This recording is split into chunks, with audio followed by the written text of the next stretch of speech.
September 3ஆம் தேதி 2020 குபேர வழிபாடு பற்றின ஒரு முழு நீள பதிவை வெளியிட்டிருந்தோம்.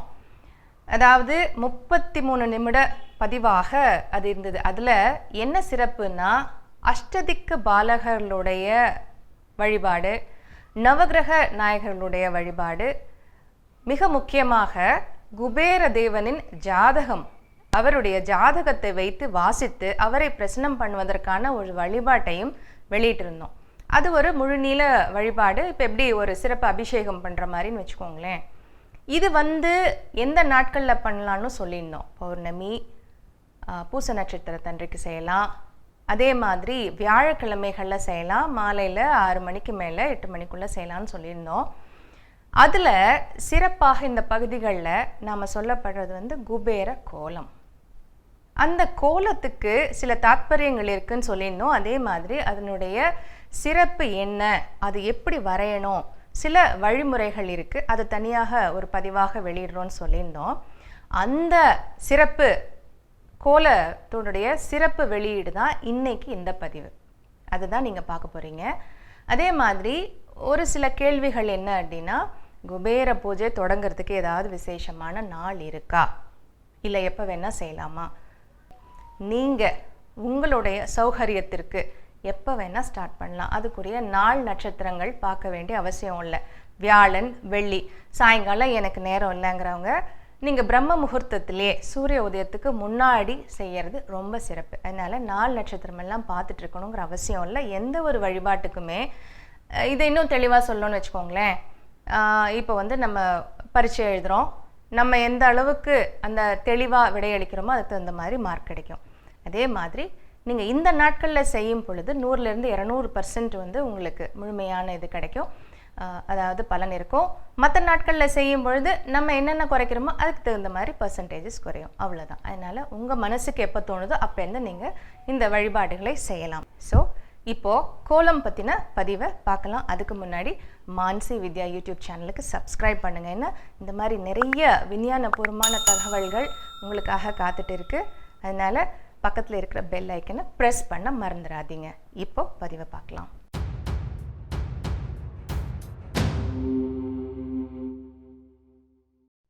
மான்சி வித்யா யூடியூப் சேனல் நேயர்களுக்கு வணக்கம். குபேர கோலம்.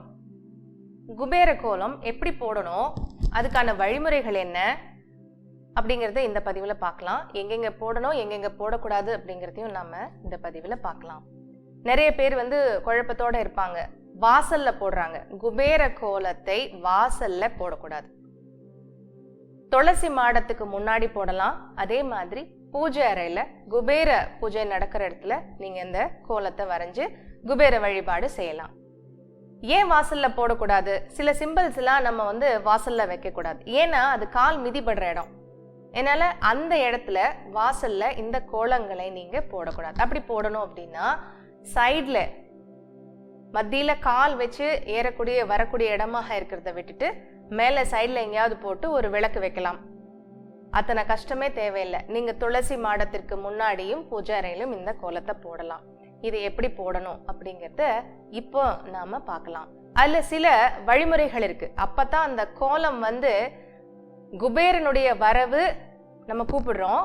கோலம் போட்டு அவர் வந்ததுக்கு அப்புறமா அந்த ஐஸ்வர்யங்கள் அத்தனையும் நம்ம இடத்தே தங்கும்.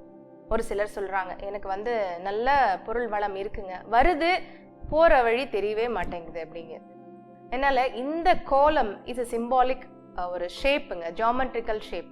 இதனுடைய ஆகர்ஷணம் பொருள் வளத்திற்காக இருக்கு. அது இப்ப எப்படி போடுறது அப்படிங்கிறத நான் உங்களுக்கு காட்டுறேன். இந்த மாதிரி ஒரு கல் இல்லை அப்படின்னா நீங்க மனை ஒன்று பலகையில நல்லா தொடச்சி சுத்தம் பண்ணி வச்சுக்கோங்க. வச்சுட்டு பச்சரிசி மாவு இல்லை மாவு கலந்த ஈர மாவு வச்சுக்கலாம். அப்புறம் மஞ்சள், குங்குமம். இந்த மாதிரி பச்சரிசி மாவு இருக்கு, மஞ்சள், குங்குமம் ரெண்டும் வச்சிருக்கேன். முதல்ல ஒரு பெரிய கோடு, அதே மாதிரி இந்த பக்கம் ஒரு பெரிய கோடு, அதுக்கு மேல அதை விட ஒரு சின்ன கோடு, அதே மாதிரி கீழே போட்டுட்டு அதை விட சிறிதாக ஒரு கோடு. ஈவனா நம்ம எப்பவும் வரைகிறது தான். போட்டுட்டு இங்கே இருக்கக்கூடிய கோட்டை கொண்டு போய் அங்கே இணைக்கணும். இந்த மாதிரி ஒவ்வொரு கோடாக இணைச்சிட்டே வரணும். கீழே இருக்கிறத பார்த்து இணைச்சிட்டே வாங்க. இந்த மாதிரி கோடுகள் இணையணும். இந்த கோலம் பெரும்பாலும் எல்லாத்துக்கும் தெரியும், இதுதான் போடுவாங்க பொதுவாக இந்த மாதிரி. இது வந்து குபேர கோலம். இப்போ நம்ம குபேர கோலத்தை போட்டாச்சு.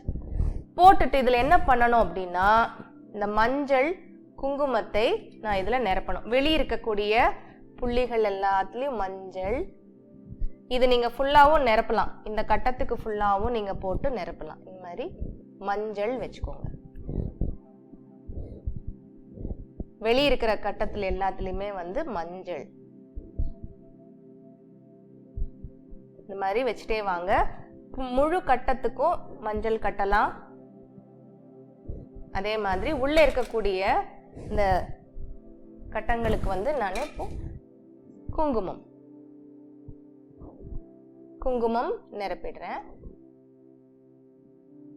எல்லாத்துக்குமே உள்ள குங்குமம். இது இப்போ பண்ணியாச்சு. பெரும்பாலான மக்கள் இந்த கோலத்தோட நிறுத்திடுவாங்க. இந்த கோலம் போட்டாச்சுன்னா இது ஈர்க்குமே தவிர பெரும்பாலும் அந்த ஐஸ்வர்யம் நிற்காது. அப்போ என்ன பண்ணணும்னா, இதுக்கு சைடில் ஒரு சின்ன கோடு, என்ன டிசைன் வேணால் நீங்கள் போடலாம், இந்த மாதிரி வரையணும். இதுக்கு பேர் திக்பந்தம். 4 பக்கமும் இந்த மாதிரி ஒரு கோலம் வாசலில் எப்போ போட்டாலும் நினைவு வச்சுக்கோங்க, ஒரு மேலையாவது இந்த மாதிரி ஒரு பார்டர்னு சொல்லுவோம் இல்லையா, அந்த மாதிரி கோடுகள் வரைஞ்சி எப்படி வேணால் நீங்கள் இந்த டிசைன் என்ன வேணால் நீங்கள் போடலாம். இந்த மாதிரி 4 பக்கம் நீங்கள் போடணும். 4 பக்கம் வரைந்து அந்த கோலம் அப்போ தான் முழுமையாகுது. இதுக்கு பேர் திக்பந்தம்.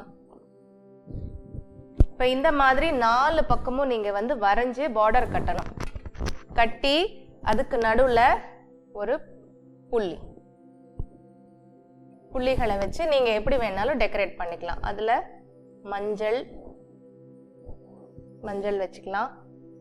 இது வந்து பூஜை அறையில் நம்ம போடக்கூடியது குபேர கோலம்.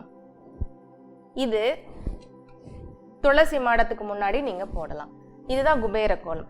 இந்த 4 பக்கம் நீங்கள் இந்த திக்பந்தம் பண்ணாமல் நீங்கள் விட்டாச்சுன்னா அந்த ஷேப்போட அந்த கோலத்துடைய ஈர்ப்பு அப்படியே வெளியில் போயிடும். அதனால் நீங்கள் இந்த மாதிரி கோலத்தை போட்டு திக்பந்தம் செய்யுங்க. செஞ்சு வைக்கிறது தான் உத்தமம். இப்படி தான் நீங்கள் கோலம் போடணும். இதையும் போட்டு வச்சுக்கோங்க. அதே மாதிரி வாசலில் போடும் பொழுதும் எந்த கோலமாக நடுவில் நீங்கள் எந்த ஷேப் வேணாலும் போட்டாலும் இந்த 4 பக்கம் ஒரு பார்டர் நீங்கள் கட்டால் மறந்துடாதீங்க. இந்த மாதிரி போடும் பொழுது தான் அந்த முழுமையான ஈர்ப்பு நமக்கு வருது. இந்த மாதிரி போட்டு தெரிஞ்சுக்குங்க. இதுதான் ஐஸ்வர்ய குபேர கோலம். பூஜைக்காகவும் துளசி மாடத்துலேயும் போடணும். வெளியில் போடும்போது நான் சொன்ன மாதிரி அந்த 4 பக்கம் திக்பந்தம் போட்டு முடிங்க. இந்த மாதிரியான சின்ன சின்ன விஷயங்களோட உபயோகமுள்ள குறிப்புகளோட உங்களை மீண்டும் சந்திக்கிறேன். உங்களிடமிருந்து விடைபெறுவது ஆச்சாரியா ஸ்ரீ வித்யா துர்கா. அதுக்கு முன்னாடி மான்சி வித்யா யூடியூப் சேனலுக்கு சப்ஸ்கிரைப் பண்ண மறந்துடாதீங்க. பக்கத்தில் இருக்கிற பெல் பட்டனை ப்ரெஸ் பண்ண மறந்துடாதீங்க. மேலும் நிறைய இந்த மாதிரியான உபயோகமான குறிப்புகள் உங்களுக்காக காத்திருக்கு. நன்றி, வணக்கம்.